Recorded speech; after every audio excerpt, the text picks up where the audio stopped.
میں ابھی کسل مندی سے پڑا تھا کہ دیوار کے چھوٹے دروازے سے ایک لمبا تڑنگا ادھیڑ عمر شخص نکلتا ہوا ڈیرے میں آ گیا۔ اس نے ہلکے نیلے رنگ کی دھوتی اور قمیض پہنی ہوئی تھی، سر پر سفید رنگ کی پگڑی باندھے ہوئے تھا۔ اس کے بھاری چہرے پر خضاب زدہ سیاہ مونچھیں اور ہلکی ہلکی سفید داڑھی تھی۔ وہ میری جانب شک بھری نگاہوں سے دیکھ رہا تھا۔ اس کے صحن میں آتے ہی 3-4 بندے کس کونے کھدرے سے نکل کر وہاں آ گئے۔ اس کے پیچھے بھی 2 آدمی تھے جن کے ہاتھوں میں گنیں پکڑی ہوئی تھیں۔ میں نے اندازہ لگا لیا کہ یہ میرن شاہ ہو سکتا ہے۔ میں اسے دیکھتے ہوئے اٹھ گیا۔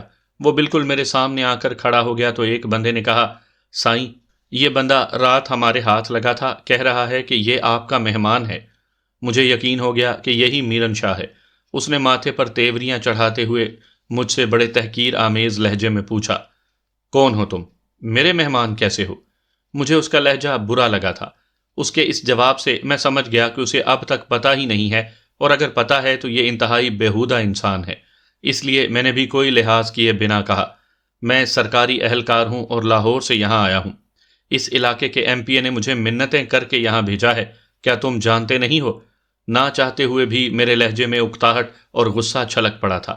اس نے حیرت سے میری جانب دیکھا، شاید اسے گمان بھی نہیں تھا کہ میں اس سے اس طرح بدتمیزی سے بولوں گا۔ اس نے بتایا تو تھا کہ کوئی سروے کے لیے آنے والا ہے، لیکن یہ تو 2 مہینے پہلے کی بات تھی اور تم اب آئے ہو۔ اس نے یاد کرتے ہوئے کہا، یہ پوچھو اپنے ایم پی اے سے، کس کس کی منت نہیں کی اس نے یہاں آنے کے لیے۔ مجھے بھی نہیں آنا چاہیے تھا، ہمارا تو کام ہے ہی ویرانوں میں جانے کا، لیکن یہاں جیسے اجڑ اور بدتمیز لوگ میں نے پہلے کبھی نہیں دیکھے۔ میں نے غصے میں کہا تو اس نے تحمل سے میری جانب دیکھا، پھر میرے سامنے پڑی چارپائی پر بیٹھ گیا۔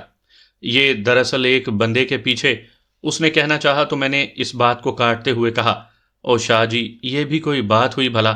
میں نے انہیں بتایا بھی کہ میں کون ہوں، مگر یہ اپنی ناکامی کا غصہ مجھ پر اتارنے لگے۔ کیا کیا انہوں نے؟ اس نے دھیمے سے پوچھا۔ میں انہیں بتا رہا تھا کہ میں میرن شاہ کا مہمان ہوں، لیکن ان میں سے کسی نے گن کا بٹ مار دیا میرے، مجھے ذلیل کرنے کے لیے باندھ کر یہاں لایا گیا۔ جب میں یہاں خود آنا چاہ رہا ہوں تو یوں قیدی بنا کر لانے کا کیا مطلب ہے؟ اتنے ڈرپوک اور بزدل بندے رکھے ہوئے ہیں تم نے، ایک بندہ بھی باندھ کر لائے ہیں یہ؟ میں نے جان بوجھ کر ہتک آمیز لہجے میں کہا۔ خیر، یہ اچھا نہیں ہوا، اس نے اپنی مونچھ پر ہاتھ پھیرتے ہوئے کہا، پھر لمحے بھر بعد بولا، اب تمہارے ماتھے پر تھوڑا لکھا ہوا ہے کہ تم نے یہاں آنا ہے یا تم سرکاری ملازم ہو؟ میں بحث نہیں کرنا چاہتا، میرے بارے اگر تصدیق کرنی ہے تو اپنے ایم پی اے سے پوچھ لو۔ دوسرا، میرے سارے کاغذات اس بیگ میں تھے جو ریڑے پر رہ گئے ہیں، ورنہ میں اپنی شناخت ابھی دکھا دیتا۔ میرے کہنے پر میرن شاہ کے چہرے پر سختی کم ہو گئی۔ اس نے اپنے ایک بندے سے کہا، وہ کون تھا ریڑے والا؟ وسو تھا، خیرو والے ٹوبے کا۔ اس بندے نے فوراً جواب دیا، جاؤ اس سے بیگ لے کر آؤ۔ اس نے حکمیہ لہجے میں کہا تو وہ فوراً وہاں سے چلا گیا۔ جیسے وہاں ٹھہرا تو اس پر افتاد پڑ جائے گی۔ میرن شاہ نے کچھ دیر میری طرف دیکھا اور بڑے ٹھہرے ہوئے لہجے میں کہا، کچھ دیر بعد تمہارا بیگ آ جائے گا، فکر نہ کرو۔ تم اٹھ کر نہا لو، میں تمہارے لیے نئے کپڑے بھجواتا ہوں، وہ پہن لینا۔ مجھے پتا ہے تم نے رات سے کچھ نہیں کھایا، وہ بھی نہیں۔ میں اب یہاں نہیں رہ سکتا، میرا بیگ آ جائے تو میں یہاں سے چلا جاؤں گا۔ اپنے ایم پی اے سے کہنا وہ میری جگہ کوئی دوسرا بندہ یہاں بھیج دے گا۔ میں نے جان بوجھ کر اور سوچ سمجھ کر اسے ایسا کہا تھا۔ وہ چند لمحے میری طرف دیکھتا رہا، پھر بڑے سنجیدہ لہجے میں بولا، تم پڑھے لکھے ہو، بات کو سمجھ سکتے ہو، یہ تو واقعی اجڑ ہیں، انہیں کون سمجھائے؟ میرا خیال ہے یہ غلطی نظر انداز کر دو، آئندہ یہ خیال رکھیں گے۔ مجھے یہاں سروے کرنا ہے، اس علاقے میں مجھے پھرنا ہے، دیکھنا ہے یہ علاقہ، یوں تو کوئی بھی مجھے پکڑ کر اپنا قیدی بنا لے گا۔ لگتا ہے شاہ جی تمہارا روب نہیں اس علاقے پر۔ میں نے طنزیہ انداز میں کہا تو وہ بے اختیار ہنس دیا، پھر مسکراتے ہوئے بولا، او نہیں، میرے حکم کے بغیر یہاں کوئی کچھ نہیں کر سکتا۔ تم آزاد ہو کر اپنا کام کرنا، کوئی انگلی کا اشارہ بھی نہیں کرے گا۔ مجھے بتاؤ، اتنی ذلت کے بعد بھی کوئی یہاں ٹھہرے گا؟ میں پھر سے اڑ گیا، میرے لہجے میں اکتاہٹ تھی۔ او نہیں، اب کچھ نہیں ہوتا، ویسے نام کیا ہے تمہارا؟ اس نے پرسکون سے لہجے میں پوچھا تو میں نے دھیمے سے کہا، علی زین نام ہے میرا۔ ٹھیک ہے علی، تم تازہ دم ہو جاؤ، ناشتہ کرو، اتنے میں بیگ آ جائے گا، پھر جو فیصلہ کرنا ہو کر لینا۔ اس نے مسکراتے ہوئے کہا۔ اس پر میں خاموش رہا تو وہ بولا، ایک بات تو بتاؤ۔ پوچھو، میں نے ہنکارا بھرنے والے انداز میں کہا۔ تم لاہور سے یوں خالی ہاتھ نکل آئے تھے؟ صرف بیگ تھا تمہارے پاس؟ اس نے طنزیہ لہجے میں پوچھا۔ اس نے بالکل درست سوال کیا تھا۔ اور اس سوال کی مجھے پوری طرح توقع تھی، اس لیے میرے پاس اس کا جواب بھی تھا۔ سو میں نے کہا، میں اپنی سرکاری جیپ پر آیا تھا، لیکن یہاں قریب جو قصبہ ہے مانا والا، وہاں پر خراب ہو گئی۔ میں نے وہیں کے ایک مستری کو دکھائی، اس نے بتایا کہ اب تو نہیں، یہ صبح تک ٹھیک ہوگی۔ جیپ میں نے اس کے پاس چھوڑ دی کہ صبح لے لوں گا۔ میں نے اسے بھی یہی بتایا تھا کہ میں میرن شاہ کا مہمان ہوں۔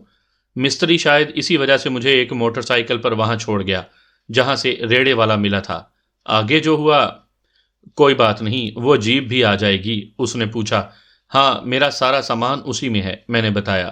خیر کوئی بات نہیں، اب تم ہمارے مہمان ہو، اس نے بڑے سکون سے نرم لہجے میں کہا۔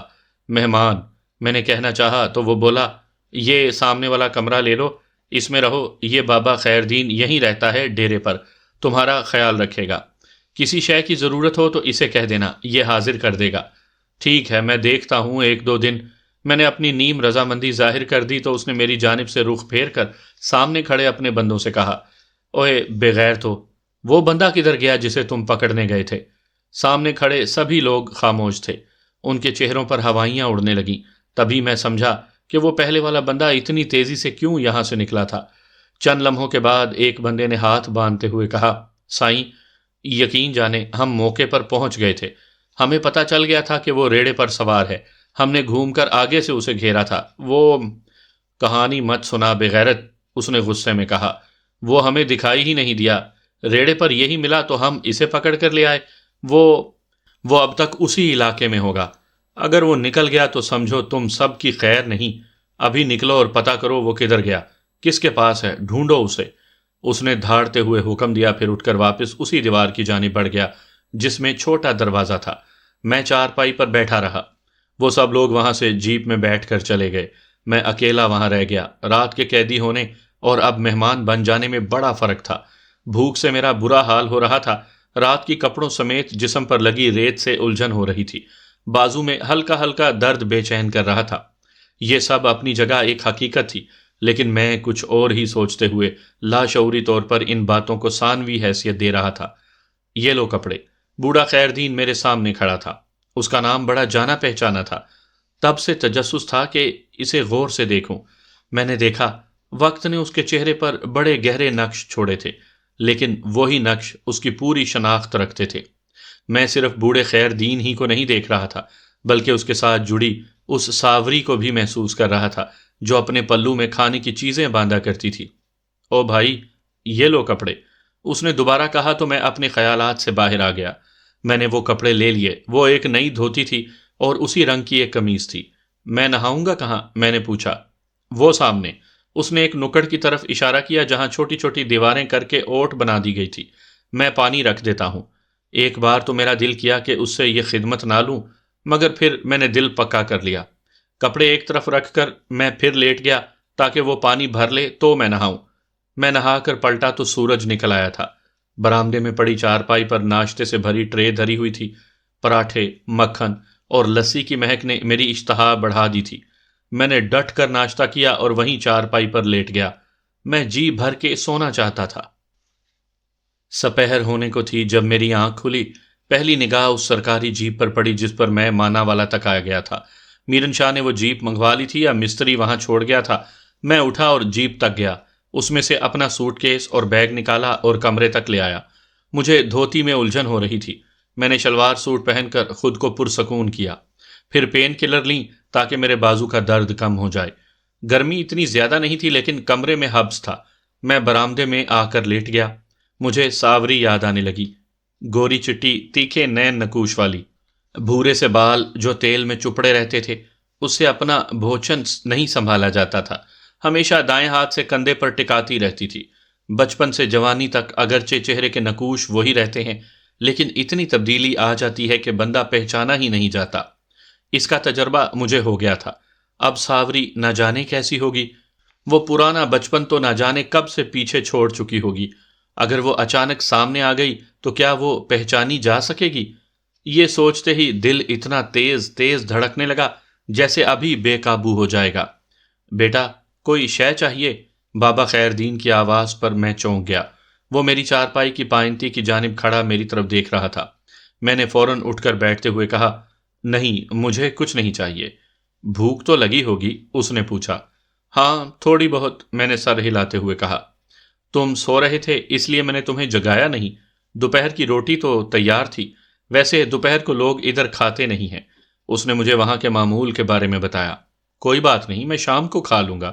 بابا تم پریشان نہ ہو، کم از کم میری وجہ سے پریشان نہ ہونا۔ نہیں جی، میں نے کیا پریشان ہونا، اب سائی نے خدمت پر لگا دیا ہے تو مہمان کی خدمت تو کرنی ہے نا۔ اس نے بڑی بےچارگی سے کہا تو میرا دل بھر آیا۔ میں اسے بہت کچھ کہنا چاہتا تھا لیکن اپنے الفاظ کو ہونٹوں تلے دبا لیا۔ تبھی میں نے اسے کہا، آؤ بابا ادھر میرے پاس بیٹھو، مجھے تم سے کچھ پوچھنا ہے۔ میرے کہنے پر وہ سامنے پڑی چارپائی پر بیٹھتے ہوئے بولا، ہاں پوچھو۔ تم اسی بستی کے ہی ہو نا؟ مطلب یہیں رہتے ہو نا؟ یہ ایک فضول سا سوال تھا لیکن یہ پوچھے بنا چارہ نہیں تھا۔ اس نے اپنی جھریوں بھرے چہرے سے میری طرف دیکھا اور دھیمے سے بولا، ہاں میں یہیں پیدا ہوا، تب سے یہیں اسی بستی میں رہتا ہوں۔ مطلب شادی بھی یہیں ہوئی اور بچے بھی؟ میں نے جان بوجھ کر فکرہ ادھورا چھوڑ دیا۔ ہاں میری بیوی تو اب نہیں رہی، ایک بیٹا ہے اور ایک بیٹی۔ بیٹے کی شادی ہو گئی ہے لیکن بیٹی کی ابھی نہیں ہوئی۔ اس نے بتایا تو نہ جانے مجھے کیوں خوشی محسوس ہوئی۔ ساوری کی ابھی تک شادی نہیں ہوئی تھی؟ وہ کہاں تھی یہ میں پوچھ نہیں سکتا تھا، اس لیے جان بوجھ کر موضوع بدل دیا۔ اگر میں یہ پوچھوں کہ اتنی زندگی میں تمہارے نزدیک یہاں سب سے بڑا مسئلہ ہے کیا؟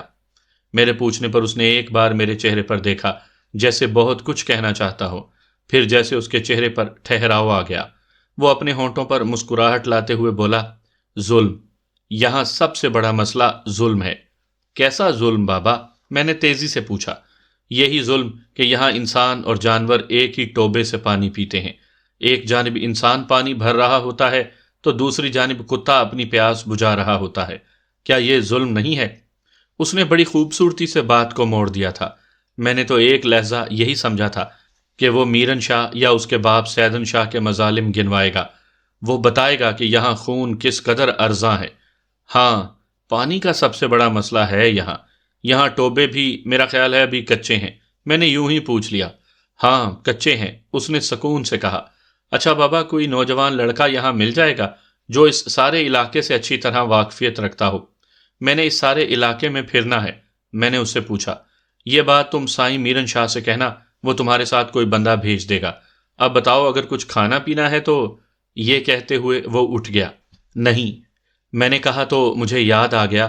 تب میں نے جلدی سے پوچھا، بابا وہ میرا بیگ جو ریڑے پر رہ گیا تھا وہ ابھی نہیں آیا، اس نے کہا اور میرن شاہ کی رہائش کی جانب بڑھ گیا۔ میں پھر سے لیٹ گیا۔ میرے ذہن میں ایک اور تصویر ابھرنے لگی تھی۔ بستی میں ایک چھوٹی سی کچی مسجد تھی۔ صبح کی نیل گوں روشنی میں سب بچے مسجد میں جاتے تھے۔